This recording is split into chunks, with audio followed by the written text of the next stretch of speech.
Oh, I see. One more. There we go. The Sahara Desert, largest desert in the world, largest hot desert in the world. There's a cold desert. Anybody know where that is? Antarctica. Yeah, cold. Doesn't rain. Anyway, it has what's called a prevailing wind pattern. The wind nearly always blows this way, nearly always blows the same way. And so that makes the hot air off the desert kill the trees and plants nearby. There are deserts all over the world. Let's see, total land surface of the earth is about 57 million square miles. 33% is desert. God designed the world to be inhabited. 70% is underwater. A whole bunch more is desert, ice caps, mountain ranges. Only 3% of the world is habitable today. This is not the way God designed it originally. It's got ruined by a flood. Okay? So we're going to get it restored one day. God's going to fix it back. Okay, let's see. New study finds the world's largest desert, the Sahara, has grown 10% since 1920. The Sahara Desert is growing? Yeah. I don't think anybody argues about that. The hot air blows off the sand into the next area and dries it up and kills all the critters and all the trees and all the plants, and it dies. Okay? What was Sahara like 6,000 years ago? Covered in grassland that received plenty of rainfall. Now, you can tell Tamu education, I disagree. It's more like 4,400 years ago, but they got the right concept, just the wrong number. It was a lush paradise. After Noah's flood, the world was green, but it started to desertify, turn to desert. 6,000 years ago, Sahara Desert covered in grassland. Let's see, how about 11 to 5,000 years ago?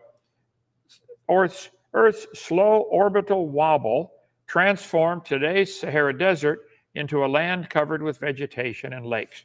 Let me get my globe here and give you the Hovind theory on this, okay? There. The Earth is tilted over 23.5 degrees. I don't think too many people argue about that, except the flat earthers, which you can forget. It is round. If Kansas is flat, the rest of it's round, okay? Nebraska is flat too. Okay. As the Earth is spinning, it is tilted over 23.5 degrees. So in the wintertime, we're tilted away from the sun, and we get winter and they get summer down here below the equator.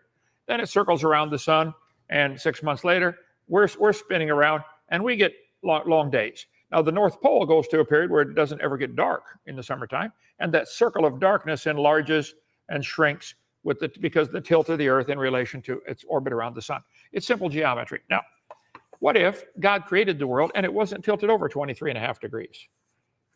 If it was straight up and down in relation to its orbit around the sun, everybody would get 12 hours daylight, 12 hours darkness all the time. Then, when the fountains of the deep broke open and the water under the crust shot to the surface, the crust would sink in. And if a spinning object, if the mass is disturbed in any way, it'll begin to wobble. If you pick up a heavy rock in your tire tread, you may start cause a wobble in your tire tread, in your tire. So I think the shifting of the mass of the Earth toward the center a little bit caused it to speed up and maybe wobble. It has now straightened out at 23.5 degrees, spinning fairly smoothly and circling the Earth. But what if it wasn't tilted over before the flood? What if the flood caused it over the next few hundred or few thousand years to be tilted to what it is today, causing the seasons? The first mention of seasons is after the flood. God told Noah, Genesis chapter 9, the seasons are not going to cease. You can check on all that later. Anyway, so I believe that the desertification process for all these deserts started after the flood, 4,400 years ago. Maybe because of the tilt of the Earth now, maybe caused by the changing mass of the water versus rock. The water escaped from the bottom, the rock would sink in, and the mountains lifting up and all that stuff. So we'll see the video when we get to heaven. Okay, 11 to 5,000 years ago. Let's see. Why is Sahara Desert growing? Well, they know it's growing. The question is why? Long-term studies reveal Sahara Desert has grown substantially in area over the past century. Creeping desertification, that's the process by which it becomes a desert. The world's largest warm weather desert is nothing new. A 93-year study by researchers at the University of Maryland has become the first to put specific numbers on the long-term dramatic spread of the desert's outer boundaries. Started in 1920, with expansion being even more dramatic during the summer months, up to 16% growth. So the desert is growing. I couldn't find anybody disagreed with that, okay? Let's see. As little as 6,000 years ago, it was covered by grassland, received plenty of rainfall. Oh, but shifts in the world's weather patterns. What would cause that? Well, the changing tilt of the earth would cause that, okay? Did the Sahara Desert used to be green? Oh, yeah, used to be green. Nature Journal, okay. Between 15 and 5,000 years ago, a number of occasions, Sahara has been green and pleasant. The last time was 15 to 5,000 years ago. Back then, tropics received more radiation from the sun, and summer and winter rains reached into the heart of this now barren land. Sahara Desert stretches all the way across North Africa. Then it's got the part south of it called the Sahel. That's where it's starting to become desert. It's going to be desertified also, okay? So here's the desertification vulnerability. These areas have a good chance of becoming a desert. The red areas here. Very high probability of becoming a desert. Well, let's see. Sahara Desert is 1,300 miles north to south. I believe about 4,400 years ago, it started growing right after the flood. 6,000 years ago, Sahara Desert was tropical. What happened? Well, they got the numbers wrong again, but I'll get the major point here. Let's see. As little as 6,000 years ago, the vast Sahara was covered in grassland, received plenty of rainfall. But shifts in the world's weather patterns abruptly transformed the vegetated region into some of the driest land on Earth. Sahara Desert used to be green and lush. Then humans showed up. Oh, blame it on the humans. Yeah, this is more of that climate change garbage. Okay. Today, the Sahara Desert is surrounded by undulating sand dunes, unforgiving sun, and oppressive heat. But just 10,000 years ago, it was lush and verdant. Verdant means green, full of plants. What happened?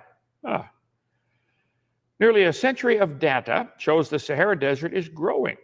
The world's biggest hot desert, it's getting even bigger. Okay, I couldn't find anybody disagreed. Live science, Sahara Desert is growing. Here's what that means. Earth.org. Let's see.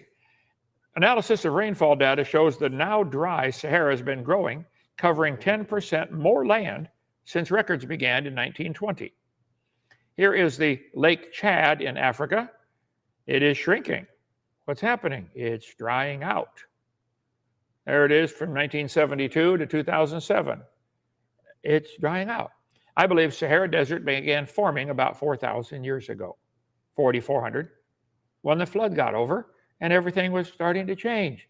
The world was destroyed by that flood. So I've got a theory about why the biggest desert in the world is only about 4,000 years old.